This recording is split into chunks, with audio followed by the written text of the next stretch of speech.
গাজীপুরে দিন দিন বেড়েই চলেছে চুরির ঘটনা।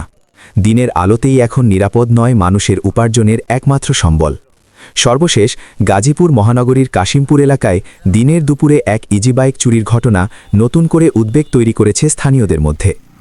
ঘটনাটি ঘটেছে কাশিমপুর থানাধীন সারদাগঞ্জ পূর্বপাড়া এলাকায়, আমার স্কুল সংলগ্ন এলাকায়। গত ৫ মার্চ সকাল প্রায় ১১টা থেকে ১১:১৫ মধ্যে স্থানীয় বাসিন্দা ছবেদ আলীর বাড়ির সামনে থেকে একটি ইজিবাইক চুরি হয়ে যায়।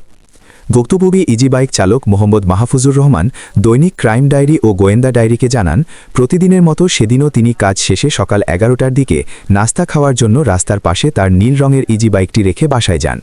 মাত্র ১৫ মিনিট পর ফিরে এসে দেখেন প্রায় ৬০,০০০ টাকা মূল্যের তার ইজিবাইকটি আর সেখানে নেই। ঘটনার পর আশেপাশে খোঁজাখুঁজি করা হলে পাশের একটি বাড়ির সিসিটিভি ফুটেজে চুরির দৃশ্য ধরা পড়ে। ফুটেজে দেখা যায় এক অজ্ঞাতনামা ব্যক্তি দ্রুত ইজিবাইকটি নিয়ে সেখান থেকে পালিয়ে যাচ্ছে।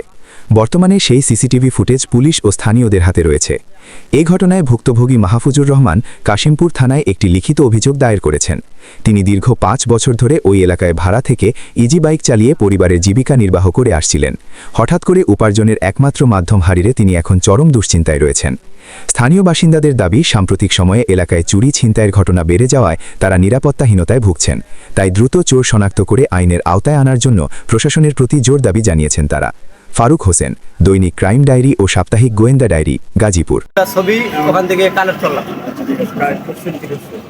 আপনার বাংলাদেশ সরকার এবং প্রশাসনের মাধ্যমে কি